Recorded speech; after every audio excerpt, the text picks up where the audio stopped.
Hello everyone, my name is Davinia Portugués and I'd like to give you some background information about learning theories. According to our class study, many theories of language acquisition aim to understand and explain how humans can develop the ability to understand and use language. Now, let us look at some of the most prominent theories of language acquisition. Let's compare between some nativist, empiricist, cognitive and constructive theories.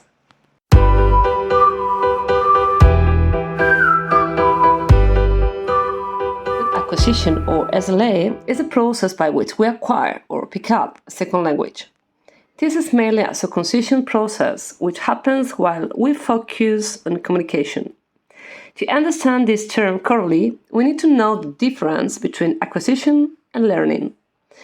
Acquisition is an unconscious process that does not presuppose teaching.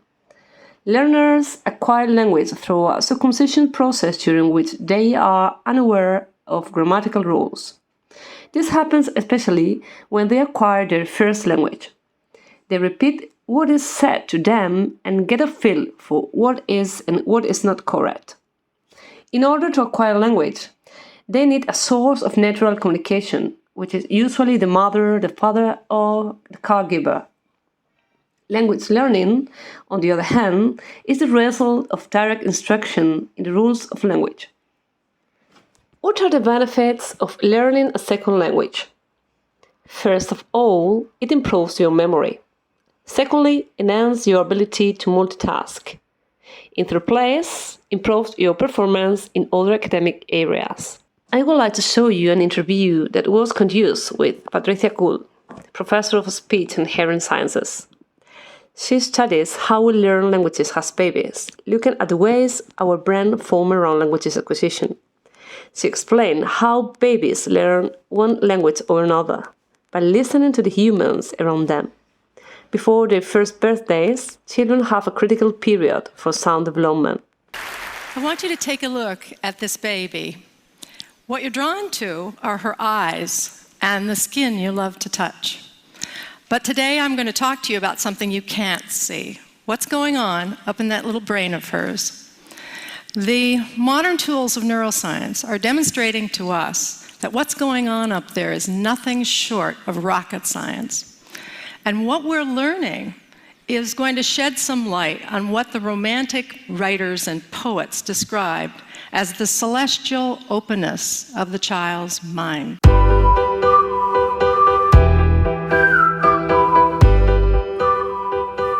The nativist theorists argue that children are born with an innate ability to organize laws of language, which enables children to easily learn a native language.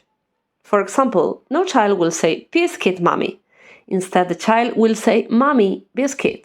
The reason is thus: when a child starts to put two words together, the child has already mastered the basic rules of syntax.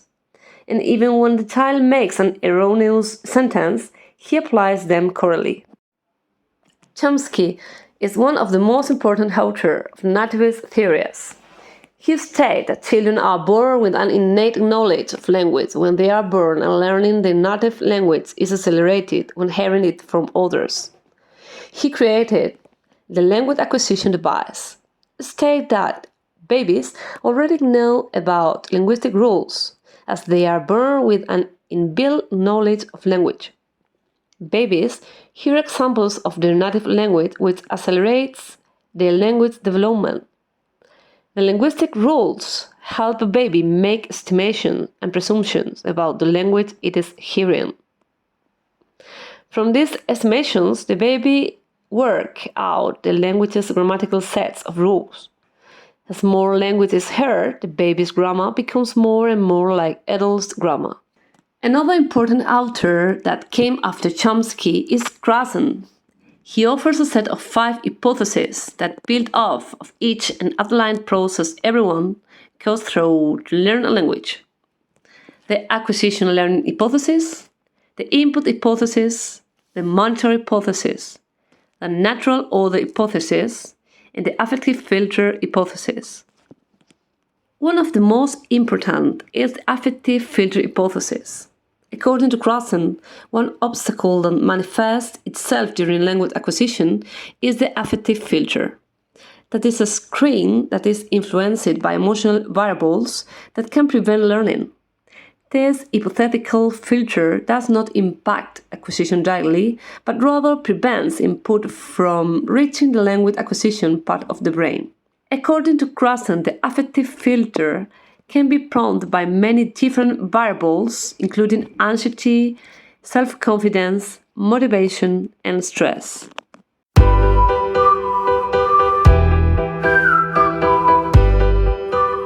Sociocultural theories are that human development and learning originate in social, historical, and cultural interaction. A very important author of this theory is Vygotsky. He contends that thinking has social origins.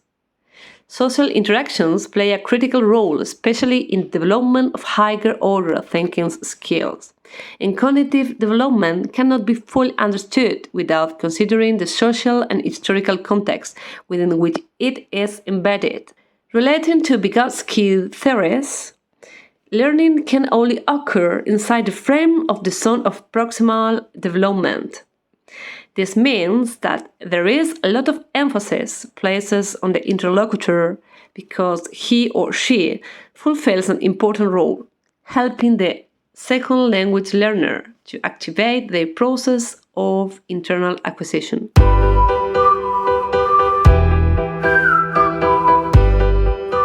The cognitive theory of language acquisition suggests that the primary drives behind our actions are our thoughts and internal processes. A very important author of this theory is Jean Piaget. Piaget believed that cognitive development had to come before language development because it could be impossible for children to express things that they don't yet understand. He proposed that this cognitive development could be split into 4 stages: sensorimotor, pre-operational, concrete operational, and formal operational stages.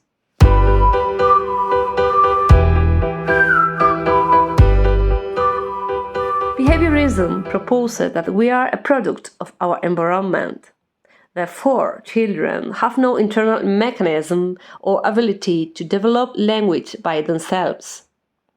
A very important author of this theory is Skinner.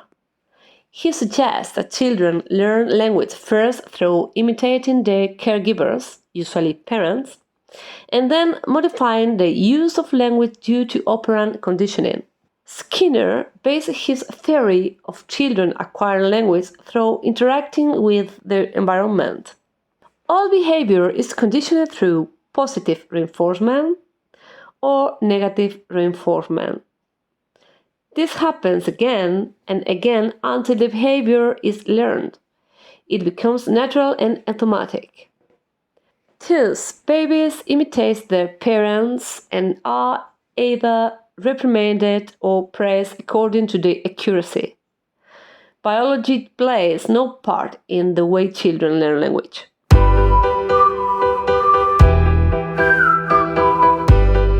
Interaction theorists believe that learning is the result of being exposed to thousands of interactions with the people and the objects around them. Language exists for the purpose of communication and can only be learned in the context of interaction with people who want to communicate with you. A very important author of this theory is Brunner. Brunner suggests that the language behavior of adults when talking to children is especially adapted to support the acquisition process. This support is often described as scaffolding. The main purpose of scaffolding is to provide children with the right level of support so that they can be more successful than they would be without your help. Scaffolding children's learning fits into the foundation of the National Center on Quality Teaching and Learning's House Framework. The House is a way to help us think about the teaching practices that are critical to school readiness for all children. Research shows that interactions are the classroom processes that are important for children's social and academic development. There are a number of more specific instructional interactions that we can identify and use to help children learn. Scaffolding is one of those. for the child's language learning, where the child is supported in their learning of language by carers, and once they have learned it, the support is taken away. And that brings me to the end of my presentation. Thank you for your attention.